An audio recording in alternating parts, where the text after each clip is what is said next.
ये मेरा revision video है और इसमें आज मैं रिवाइज करने जा रहा हूँ पवनों के कार्य। गतिशील वायु एयर इन मोशन को पवन कहते हैं। यानी पवन उसे कहते हैं जब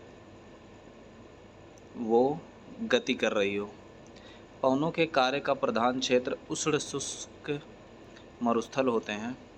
पृथ्वी का लगभग 1/3 स्थल भाग शुष्क और अर्ध शुष्क है और इन क्षेत्रों में सूर्य ताप या पाले के प्रभाव के कारण चट्टानों में भौतिक ऋतु अपक्षय होता रहता है। भौतिक अपक्षय द्वारा विखंडित चट्टानों पर पवनें क्रियाशील रहती हैं। पवनों के 3 प्रकार के कार्य होते हैं। पहला है अपरदन, परिवहन और निक्षेप।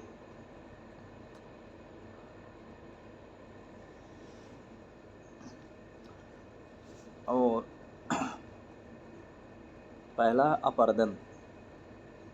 पवनों द्वारा अपरदन 4 प्रकार से होता है।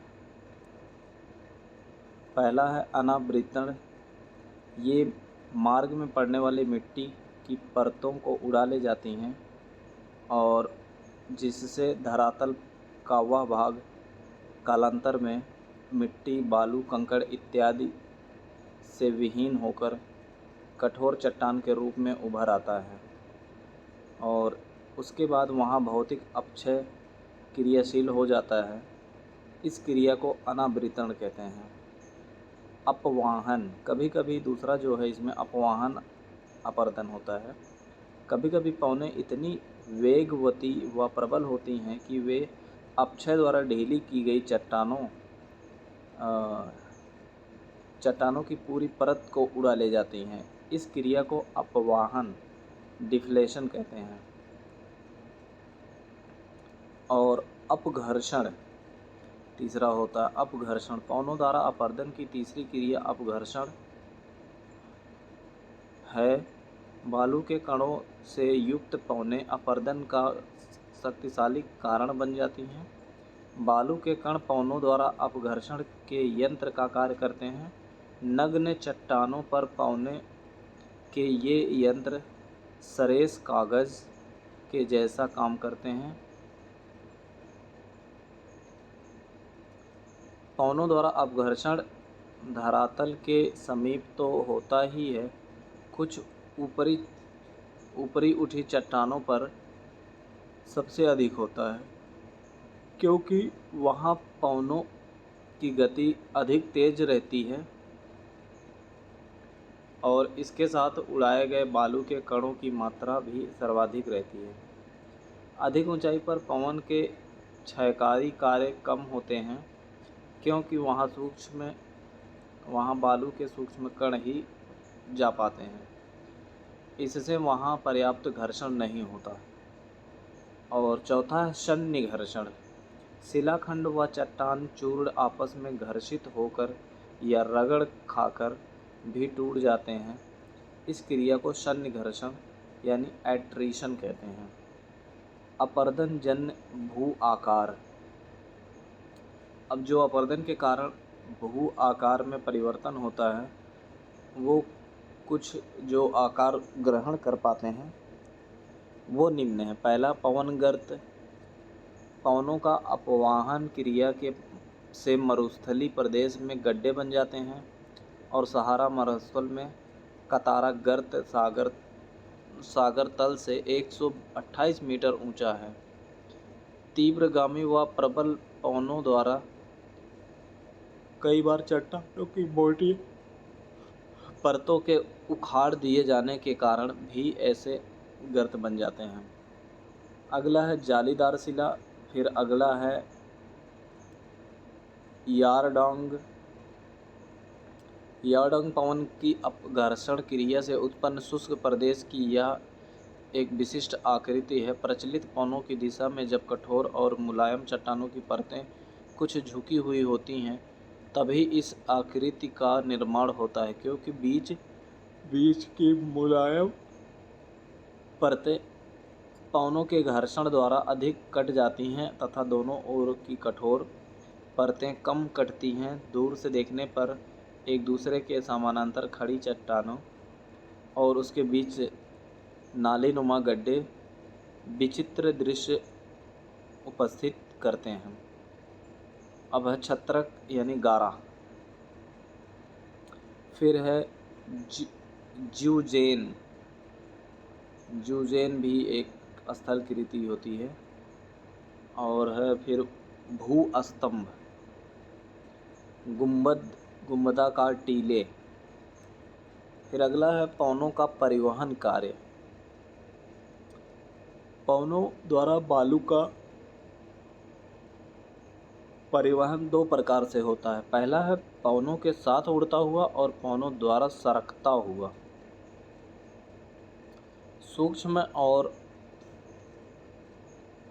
हल्के कण उड़ते हुए परिवहित होते हैं। अपेक्षाकृत मोटे कण बार बार उठकर आगे सरकते जाते हैं और तेज गति होने पर जैसे आंधियों में ये कण उड़ने भी लगते हैं। भारी कण या मोटे छोटे बड़े कंकड़ धरातल पर लुढ़कते हुए आगे बढ़ते हैं।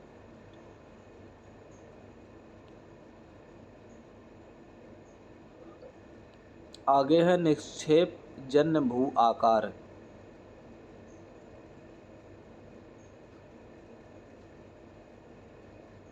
बलुआ स्तूप और पर्वतानुवर्ती बालू का स्तूप, अनुप्रस्थ बालू का स्तूप और उर्मी चिन्ह। फिर लोयस है, प्लाय है, प्लाया। ये कुछ पवनों द्वारा परिवहन की गई बहु आकृतियाँ हैं। पवनों द्वारा अपवाह क्रिया द्वारा बने पवने गर्त में जल एकत्रित हो जाता है, जाने से खारे पानी की झीलें बन जाती हैं, जिन्हें प्लाया कहते हैं। प्लाया वह स्थान है जहाँ पे झीलें बन जाती हैं, वो भी खारे पानी की।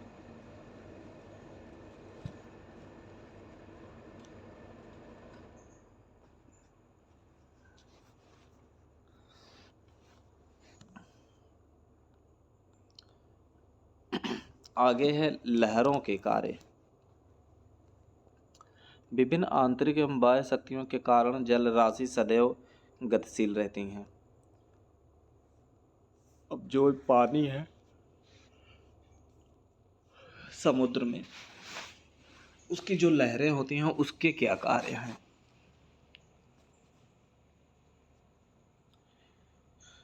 सामुद्रिक जल की गतिविधियों की तीन मुख्य रूप हैं, जिन्हें लहरें, धाराएं व ज्वार भाटा में बांटा जाता है। ये बहुत इम्पोर्टेंट टॉपिक है और इस अध्याय में लहरों और उनके कार्यों का वर्णन किया गया है। तो पहले आगे हम देखते हैं लहरें क्या होती हैं। जैसे जलाशय में पत्थर फेंकने पर तेज हवाएं चलने पर जल में लहरें चलने लगती हैं, वैसे ही महासागरीय जल में भी लहरें चला करती हैं। प्रत्यक्ष रूप से ऐसा प्रतीत होता है कि लहरों में आगे जल आगे बढ़ता है, किंतु वास्तव में जल कण आगे नहीं बढ़ते, वरन एक ही स्थान पर ऊपर नीचे गति करते हैं। यह गति गोलाकार होती है, जैसा कि चित्र में दिखाया गया है।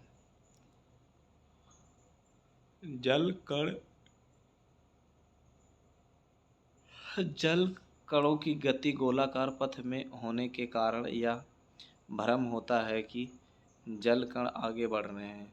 यह गोलाकार गति जल के एक कण से दूसरे कण में आगे की ओर स्थानांतरित होती है और इसके कारण यह भ्रम पैदा होता है कि लहरें आगे बढ़ रही हैं। जल की गोलाकार गति में सबसे ऊपर के भाग को शीर्ष कहते हैं और सबसे नीचे की लहरें आगे बढ़ती है। शीर्ष एवं सबसे नीचे के भाग को द्रोणी कहते हैं। दो शीर्षों के मध्य की दूरी की लंबाई कहलाती है और अब लहरों द्वारा अपर्दन की क्रिया 4 प्रकार की होती है। पहला घोल क्रिया, समुद्रिक जल एवं चट्टान की रासायनिक संरचना के कारण तटीय शैलों के कुछ भाग घुल जाते हैं, जिसे घोल कहते हैं। घर्षण क्रिया है, लहरों के साथ वेग से कंकड़ पत्थर तटीय शैलों से टकराते हैं, जिससे होने वाले तटीय शैलों के अपरदन को घर्षण क्रिया कहते हैं। सन्निघर्षण क्रिया में है, लहरों के साथ बहकर आए कंकड़ पत्थर आपस में भी टकराकर टूटते रहते हैं, जिसे सन्निघर्षण कहते हैं। जलीय क्रिया, लहरें जब तटीय शैलों से टकराती हैं तो शैलों की दरारों में उपस्थित हवा पर इनका दबाव पड़ता है। लहरों के लौटने पर दबी हुई हवा पुनः फैलती है। इस प्रकार दरारों में लहरों के कारण कई बार हवा के दबने व फैलने से शैलों में क्षय होता रहता है। लहरों के 3 कार्य हैं। पहला है अपरदन, परिवहन एवं निक्षेप। लहरों के अपरदन एवं निक्षेप कार्यों से तटीय क्षेत्र में विभिन्न प्रकार के भू आकार बनते हैं। लहरों के अपरदन कार्य के कई कारक प्रभावित करते हैं। पहला है लहरों की शक्ति। लहरों का वेग, उनकी ऊंचाई एवं उनके साथ परिवहित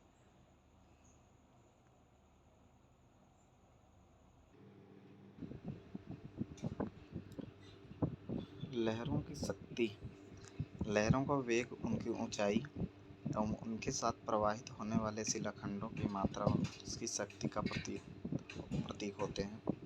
लहरें जितनी ऊंचाई एवं वेगवती होती हैं, उनकी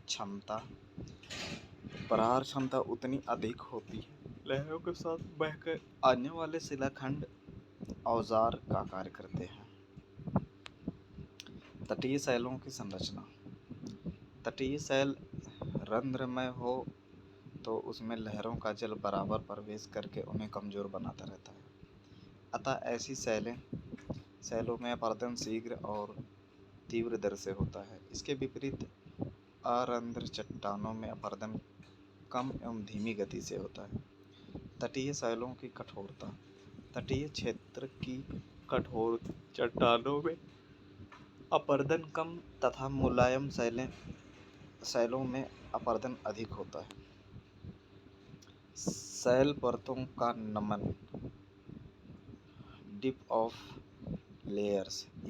यदि शैल परतों झुकाव तट की ओर हो तो उसकी दरारें और चट्टानों में जल प्रवेश से ये ढीली पड़ जाती हैं। इससे इनका अपरदन शीघ्र होता है और तट से विमुख नमन होने का क्षय कार्य धीमी गति से होता है।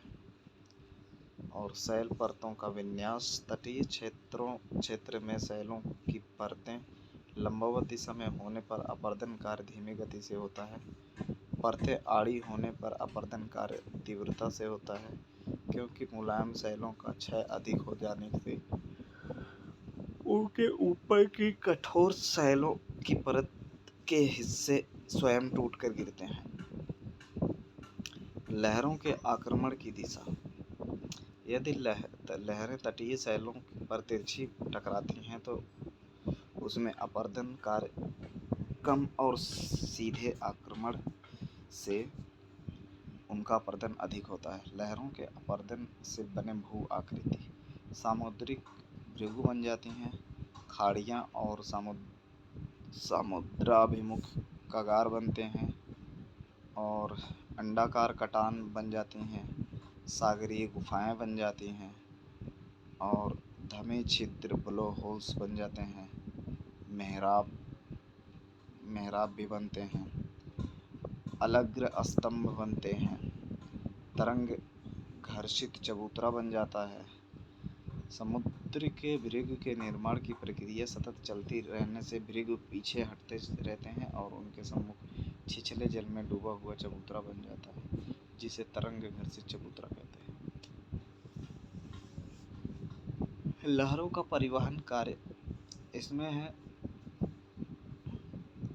तरंग निर्मित चबूतरा निक्षेप जन्य भू आकार बनते हैं और पुलिन बनता है। लहरों द्वारा तटीय शैलों के अपरदन से प्राप्त शिलाखंड तट के निकट ही जमा हो जाते हैं और इससे तटीय भाग उथला हो जाता है। बालू, कंकड़, पत्थर आदि के बने इस उथले भाग को पुलिन कहते हैं, जो पर्यटकों के लिए समुद्र तटीय सैर का मनोरंजन स्थल होता है। रोधिका बनती है, संलग्न भित्ति बनती है, अंकुश बन जाता है, लैगून बनते हैं।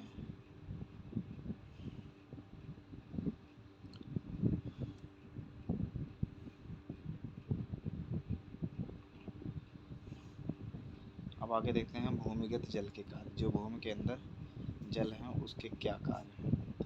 धरातल पर बहते हुए जल की भांति भूमिगत जल भी काफ़ी बड़े क्षेत्र में परिवर्तन करने में सफल होता है। बहते हुए जल की विपरीत इसकी क्रिया बहुत मंद और भिन्न होती है। इसका कार्य भौतिक अपरदन के स्थान पर रासायनिक अधिक होता है। यद्यपि इसके द्वारा अपरदन, परिवहन और निक्षेपण तीनों कार्य किए जाते हैं, तथापि भूमिगत जल का भू आकार पर जो प्रभाव होता है वह मुख्यतः विलयन और निक्षेपण के कारण होता है। चूना प्रदेशों में इन क्रियाओं द्वारा बनने वाले भू आकारों को कार्स्ट भूदृश्य टोपोग्राफी कहते हैं।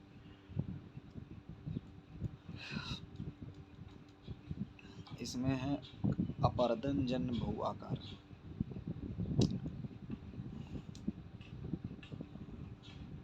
इसमें घोल रंध्र, विलयन रंध्र, इसमें से देखते हैं तो भूमिगत जल शैल रंध्रों द्वारा भूमि के अंदर प्रवेश करता है, अतः उसका कार्य वहीं घोल रंध्र तक सीमित रहता है। इसी कारण भूमिगत जल की गति बहुत ही मंद होती है। मंद गति होने से भूमिगत जल द्वारा भौतिक अपरदन बहुत ही कम होता है, किंतु रासायनिक अपरदन के रूप में इसका कार्य अद्वितीय है। रासायनिक अपरदन मुख्यतः घोल के रूप में होता है। कार्बन युक्त वर्षा का जल चूने की सैल पर गिरता है तो वह सीधे उन्हें शीघ्रता से घुला देता है।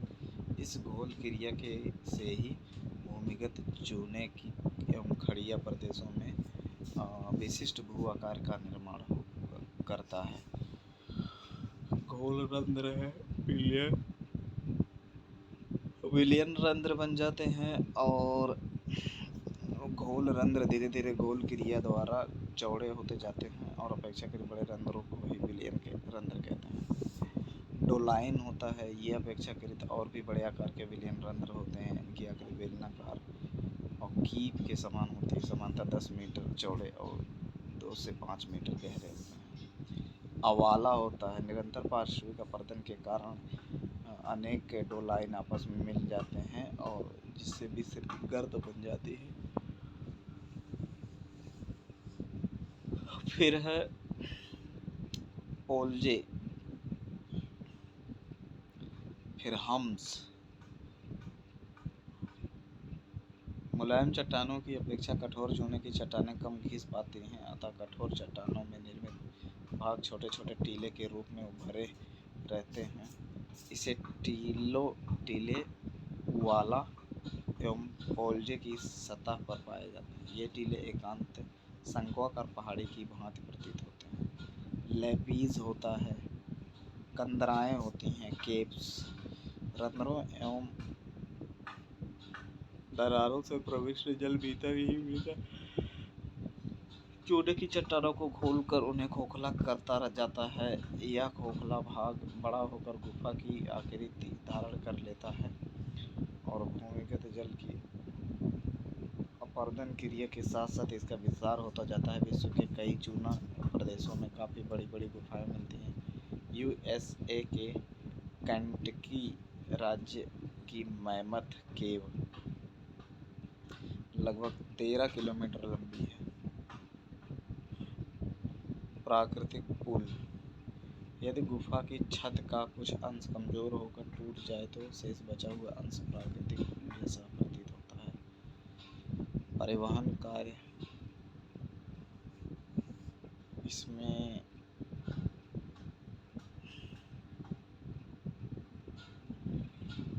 भूमि संसाधन एवं संरक्षण, भूमि प्रकृति द्वारा दिया गया एक प्राकृतिक उपहार है जो प्राकृतिक वनस्पति और समृद्धता के साथ साथ जैव मंडल के घटकों के लिए खाद्य पदार्थ उपलब्ध करवाती है। भूमि के अंतर्गत स्थलखंड के विभिन्न भू आकार, पर्वत, पठार, मैदान इत्यादि सम्मिलित हैं जो प्रत्यक्ष और अप्रत्यक्ष रूप से मानव की क्रियाकलापों को प्रभावित करते हैं। जैव मंडल की जैविक आवश्यकताओं की पूर्ति भूभाग द्वारा ही होती है। भूमि समस्त जैव जगत की आपसी आवास स्थली है जहाँ प्राकृतिक और जीव जंतुओं के बीच परस्पर अंतरक्रिया निरंतर चलती रहती है। विश्व में लगभग 27% उपयोग योग्य भूमि है जिसका सर्वाधिक क्षेत्र वन के लिए आरक्षित है और उपयोग योग्य भूमि केवल 11.2 भूमि पर कृषि की जा रही है। विश्व के एशिया महाद्वीप में सर्वाधिक यानी 16.9% क्षेत्र पर कृषि होती है। मध्य अमेरिकी देशों में अस्थायी चारा गांवों का विकास अपेक्षाकृत अधिक है। इसी प्रकार दक्षिण अमेरिका में लगभग आधी से अधिक भूमि वनों के लिए आरक्षित है। अफ्रीका महाद्वीप में लगभग 39.6% भूमि अन्य कार्यों इत्यादि में प्रयुक्त हो रही है। भारत में लगभग 42% भूमि और मैदान विस्तृत है। तो इस तरह से राजस्थान में 58% भाग मरुस्थलीय दशाओं में है जबकि 15% भूभाग में अरावली पर्वत श्रृंखला का विस्तार है।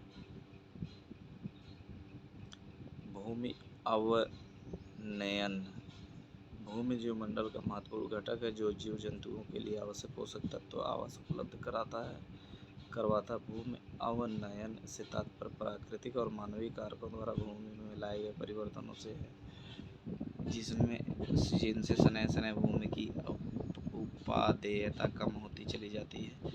यद्यपि भूमि के अंतर्जात प्रक्रम भूकंप, ज्वालामुखी आदि के बहिर्जात प्रक्रम प्रवाह जल, भूमिगत जल, सागरीय लहरें, पवन, हिमनद इत्यादि द्वारा निरंतर अपरदन होता रहता है और किंतु मानव की क्रियाकलाप जैसे वन विनाश, खनन, पशुचारण, भूमि उपयोग में परिवर्तन, भूमि प्रबंधन की अनदेखी इत्यादि इसकी गति को बढ़ाते हैं। भू संरक्षण, सॉइल कंजर्वेशन, इसमें नियंत्रण, पशुचारण, हल द्वारा जुताई में क्या होता है, आजकल खेतों में जुताई ट्रैक्टर द्वारा की जाने लगी। इससे जुताई गहरी होती है और जुताई के बाद तेज वायु से मिट्टी की ऊपरी परत उड़ जाने का भय रहता है। ट्रैक्टर की जुताई से छोटे छोटे जंगली पेड़ पौधे उखड़ जाते हैं। ट्रैक्टर द्वारा जुताई से पश्चिमी राजस्थान में खेजड़ी के छोटे पौधे को बहुत हानि हुई है। खेजड़ी का पौधा प्राकृतिक रूप से स्वतः ही उगता है और इसके बीज से नर्सरी में पौधे नहीं उगाए जा सकते। अतः खेजड़ी के छोटे पौधों को ट्रैक्टर द्वारा जुताई करके उखाड़ने से मिट्टी अनुपजाऊ हो जाती है क्योंकि खेजड़ी की जड़ों में नाइट्रोजन इकट्ठा करने वाला जीवाणु होता है जो मिट्टी को उपजाऊ बनाता है। इसलिए राजस्थान में खेती की जुताई हल द्वारा करना ही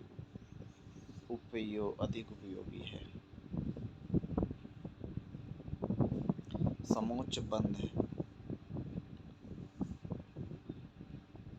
इस भू संरक्षण विधि में पहाड़ी ढालों पर समोच्च रेखा के सहारे मिट्टी, पत्थरों और घास और झाड़ियों में के बांध बनाए जाते हैं। ये बांध बहते हुए पानी में अवरोधिका का काम करते हैं और जल के वेग को कम करते हैं। इस उपाय से पहाड़ी भागों पर जल अपरदन अधिक नहीं होता और ऊपर से बहकर आई मिट्टी भी बंधों के सहारे रुक जाती है। बलुई मिट्टी और काली मटियारी मिट्टियों को छोड़कर मेड़बंदी का कार्य अन्य सभी मिट्टियों में सफलतापूर्वक किया जा सकता है। बलुई मिट्टी के कण ढीले होते हैं और पानी के प्रवाह के साथ शीघ्र बहने लगते हैं और इन बंधों पर शीघ्र जमा हो जाते हैं। मटियारी मिट्टी में गर्मियों में दरारें पड़ जाती हैं और इनमें बने हुए बंध भी शीघ्र टूट कर बह जाते हैं। इसके अतिरिक्त यदि मिट्टी की गहराई 8 सेंटीमीटर से कम हो तो वहाँ मेड़बंदी नहीं की जा सकती। फिर ये नालाबंध है जिससे भू संरक्षण किया जा सकता है। वेदिकाकरण है टेरेसिंग। इस विधि से पहाड़ी ढालों की विभिन्न ऊंचाइयों पर पक्की या कच्ची छोटी दीवारें बनाई जाती हैं। वे वेदिकाओं के समान दिखाई देती हैं। इनसे बहुत बहते हुए वर्षा के जल का वेग कम हो जाता है और मिट्टी में जल का अवशोषण हो जाता है। इस विधि का उपयोग उदयपुर, राजसमंद, चित्तौड़गढ़, डूंगरपुर, बांसवाड़ा आदि जिले में सफलतापूर्वक किया जा सकता है, जहां अरावली पर्वत श्रेणी समांतर रूप में फैली है। फिर खड्ड उद्गार है, बलुई टीलों का अस्थायीकरण है। मरुस्थलीकरण क्रिया को रोकने के लिए मिट्टी अपरदन को कम करने के लिए राजस्थान में मरु विकास कार्यक्रम, डिजर्ट डेवलपमेंट प्रोग्राम, सूखा संभाव्य क्षेत्र कार्यक्रम, ड्रॉट प्रोन एरियाज प्रोग्राम तथा जल भरण विकास प्रोग्राम, वाटरशेड डेवलपमेंट प्रोग्राम भी चलाए जा रहे हैं। इन सभी कार्यक्रमों में मिट्टी संरक्षण प्रमुख उद्देश्य है, क्योंकि उपजाऊ मिट्टी पर भी अच्छी फसलें पैदा की जा सकती हैं और इसी पर हमारी ग्रामीण अर्थव्यवस्था निर्भर करती है।